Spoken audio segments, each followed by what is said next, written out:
ninguém quer ser crente, a gente vai ser crente, não é? Então vamos ser crente no nome de Jesus. Aí criaram um culto de libertação na igreja. Antigamente a Assembleia de Deus tinha culto de libertação na igreja? Não, porque o povo já era liberto. Assim que aceitava Jesus já era liberto. Hoje o povo precisa de libertação, porque hoje o povo aceita Jesus e vai, o negócio é devagar. Pastor, é devagar, calma. Eu fumava 4 carteiras de cigarro, estou fumando uma. Calma, pastor, tenha paciência. Eu tenho que deixar devagar. Se eu deixar de uma vez, eu morro. O médico disse que não pode deixar de uma vez, não, porque se deixar de uma vez, eu vou morrer. Eu tenho que ficar fumando um cigarro aqui e ali, eu fumo um cigarro. Mas antigamente o povo não deixava tudo de uma vez, era pai burro, e aceitava Jesus, e se convertia de imediato, e era uma coisa maravilhosa. Você sabia que eu li as mãos? Eu era muito apaixonado por uma comunidade chamada Comunidade Cigana, e eu tinha muita vontade de montar no cavalo daquele e sair junto com os ciganos, meio doido. E naquela época chegava lá na minha cidade, Ibiranga, ali no mapa tem, mas é uma cidade lá, a pastora Eliane conheceu, tem muito desejo de morar lá, é uma cidade linda, maravilhosa, lá chegavam muitos circos, uns circos bonitos. Eu lembro que uma vez chegou um circo chamado Circo Continental, e aquele circo, ele fazia umas apresentações lá, e eu virei aquele menino que andava com o palhaço. Eu conheci um palhaço chamado Zeca, e esse palhaço, ele saía no meio da rua. Hoje tem espetáculo, gritando atrás, tem sim senhor, que horas? 4 horas da tarde. E nunca viram não? Quando não existia carro de som para pagar, ninguém para fazer propaganda, não existia internet, nada disso. Quem fazia propaganda era os moleques atrás do palhaço. E quando era a noite que o circo abria para o espetáculo, eu era aquela criança que estava lá na porta, para falar com o palhaço Zeca, para ele deixar abrir, porque eu, afinal de contas, trabalhei o dia todo no meio da rua, fazendo a propaganda de um espetáculo que ia ver. Atrás do circo tinha uma comunidade cigana. Aquela comunidade cigana era uma comunidade que eu fui me entranhando por ali, junto com o circo, a comunidade cigana, e eu fui me mexendo junto com os ciganos, e os ciganos me ensinaram uma coisa, a arte de ler as mãos. Sabia que você lê? Não sabia. Quando eu aceitei a Jesus, eu falei tudo para o meu pastor, e ele disse: os livros que você tem em casa de ler as mãos.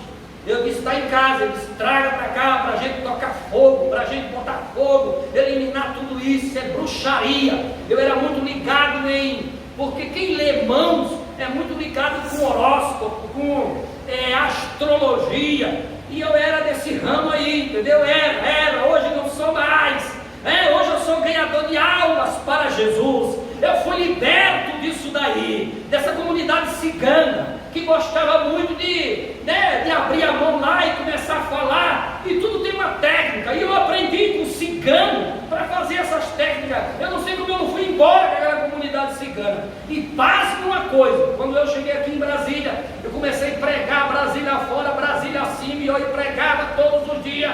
Eu conheci um cigano crente, e aquele cigano crente levou o meu telefone para uma comunidade cigana crente lá em São Paulo, e quase que eu vou lá pastorear essa comunidade cigana em São Paulo, tá?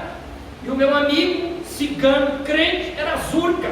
Ele foi quem fez todo o contato. Eu não fui porque deu um negocinho errado assim, mas o povo lá era cigano crente, convertido, comunidade cigana da Assembleia de Deus. Então sempre no meu caminho aparece cigano. Tem algum cigano aqui? Tem não, né? Mas os ciganos são pessoas maravilhosas, que na época existia uma grande comunidade, e eu aprendi essa arte de ler as mãos com eles, e deixei, e abandonei. Em Atos dos Apóstolos, se você ler aqui, você vai encontrar o povo se convertendo e queimando os livros de magia negra, e tacando fogo, e abandonando tudo, porque quem aceita Jesus, quem vem para Jesus, tem que ser radical mesmo, tem que se tornar crente de verdade de uma vez por toda, senão a maldição achará causa. Se ela achar causa, ela cai sobre você. Todo mundo que aceitou a Jesus sabe a maldição familiar que existia lá atrás, dos seus avós, dos seus pais, Você existe isso. E se a gente der brecha, isso volta para nós. Quando aceitamos a Jesus, Jesus bloqueou tudo isso com o sangue do Calvário. Hoje não existe mais, mas nós devemos sempre estar vigilante para que a maldição jamais cairá sobre quem não merece. Quem merece, ela cai.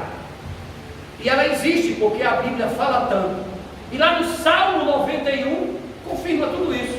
Vamos lá, versículo número 3. Assim como o chicote foi feito para o cavalo e o freio para o jumento, a vara da disciplina é para as costas de quem não tem juízo. Captou?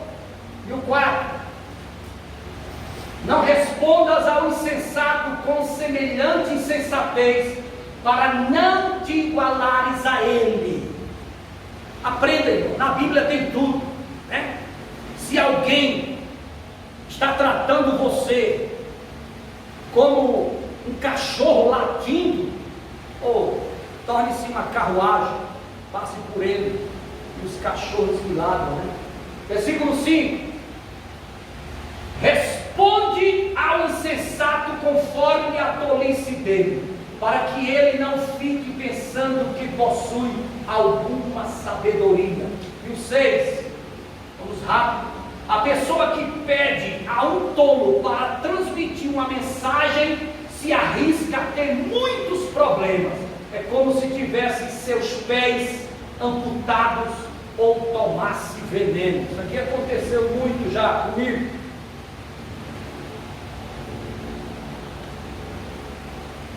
Porque você, ao invés de resolver o problema, você pede a alguém para resolver para você. E aí, quando a pessoa vai resolver para você, ao invés dela levar a informação verdadeiramente como foi dita, ela distorce. E isso aqui verdadeiramente já aconteceu na minha vida. Então a coisa melhor que existe para você se dar bem é você mesmo resolver, é você mesmo ir, é você mesmo falar. Porque o que chega, você fala uma coisa aqui, mandando o irmão fazer, chega lá na frente ele distorce. E aí não é nada daquilo que você falou. E aquele que recebeu a mensagem fica triste e chateado com você, quando na verdade eu não falei nada disso, eu não disse nada disso. Mas isso daí eu descobri depois de muito tempo. Versículo 7: como pedem inúteis as pernas do coxo, assim é a palavra de sabedoria na boca do insensato. E o 8: como prender uma pedra à atiradeira é conceder honra ao tolo. Viu? O que você está entendendo? 9: galho de espinhos na mão de um bêbado é um provérbio ao entendimento dos insensatos. São todos já explicados. E 10: um arqueiro que fere a todos, tal é o patrão que dá emprego ao insensato e ao bêbado que passa por sua porta. Tudo existe na Bíblia. Só é você, antes de fazer alguma coisa, de realizar alguma coisa, consultar a palavra de Deus. A palavra de Deus, ela ensina o crente a viver dia a dia. Há muitas pessoas que erram nas suas decisões, que erram no dia a dia, nas suas práticas de vida, na sua vida cristã, comete muitos erros. Por quê? Porque ele não aprende com a palavra. Existe na casa de Deus a pregação da palavra, e na hora da pregação da palavra, uma coisa que Deus gosta é a atenção dos irmãos. E o versículo 11: como o cão que torna o seu vômito, é o insensato que repete suas tolices. Esse versículo 26, versículo 11, esse versículo 11 aqui, coloca 2 de Pedro 2, 20 e 22. 2 de Pedro 2, 20 e 22. Isso aqui é uma prova que o apóstolo São Pedro lia o livro de Provérbios, o 20. Sendo assim, se depois de fugir das corrupções do mundo, mediante o conhecimento do Senhor e Salvador Jesus Cristo, são uma vez mais influenciados e vencidos por elas, seu último estado tornou-se ainda pior que o primeiro. Isso aqui é quando a pessoa aceita Jesus, conhece Jesus e depois ela volta às práticas antigas. E o versículo 21: porque lhes teria sido melhor não haver conhecido o caminho da justiça do que depois de conhecê-lo. O apóstolo São Pedro está dizendo o seguinte: era melhor que você não tivesse conhecido o caminho do Evangelho. Era melhor que não tivesse conhecido do que conhecer, praticar, viver e depois abandonar, apostatar da fé,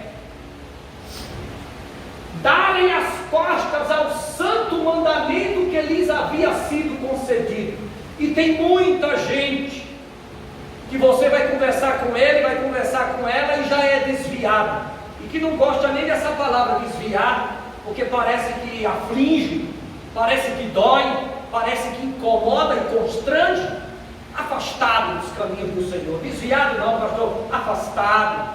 O apóstolo São Pedro está dizendo aqui: olha, era melhor que não tivesse conhecido o Evangelho, era melhor que não tivesse aceitado a palavra, do que aceitar, viver, conhecer e depois abandonar. E o versículo 22 diz o quê? Dessa maneira confirma-se nelas o quanto é verdadeiro o provérbio que diz: o cão volta ao seu vômito. Está falando da pessoa reincidente do pecado, que desviou dos caminhos do Senhor, que apostatou da fé, e mais, a porca lavada volta a revolver-se no lamaçal. Existe na Bíblia 2 pecados que não existe perdão. Eu sei que vocês conhecem um pecado que não existe perdão, que é o pecado de blasfêmia contra o Espírito Santo. Isso daí vocês conhecem, porque os crentes que estão aqui verdadeiramente frequentam a escola bíblica dominical e frequentam culto de doutrina, não é isso? E quem frequenta a escola bíblica dominical e culto de doutrina conhece Bíblia, conhece muito bem, conhece até mais do que eu. Eu não sou obrigado a conhecer a Bíblia toda, eu conheço algumas partes. Existem na Bíblia 2 pecados que não tem perdão. O primeiro é a blasfêmia contra o Espírito Santo de Deus. Sim, esse não tem perdão. E o que é a blasfêmia contra o Espírito Santo de Deus? É você pegar a ação do Espírito Santo e atribuir ela ao diabo. Nunca faça isso. Teologicamente, blasfêmia contra o Espírito Santo de Deus é você atribuir a ação do Espírito Santo na vida do crente as coisas do diabo. É alguém dizer: aquele irmão ali está sendo usado pelo Espírito Santo. Não, aquilo ali ele está endemoniado. Nunca diga isso, porque você não sabe se verdadeiramente é o Espírito Santo ou é alguma coisa de Satanás, ou é alguma coisa da carne.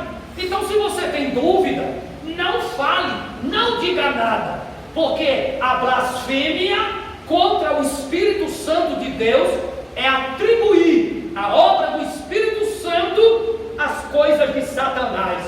Quem tem o dom de discernimento, quem tem o dom de discernimento na casa de Deus, discernir os espíritos, essa pessoa sim, se ela tem esse dom, ela sabe se aquilo ali é o Espírito Santo, ou aquilo ali é coisa do maligno, ou aquilo ali é coisa da carne, né? Lá no centro Macumba, também o povo fala língua. Você sabia disso? Você já foi no centro de Macumba, nos tempos das trevas, nos tempos do mundão, nos tempos da carne, nos tempos do mundão, do diabo? Você já foi no centro de Macumba? Você já foi lá ver a manifestação dos demônios?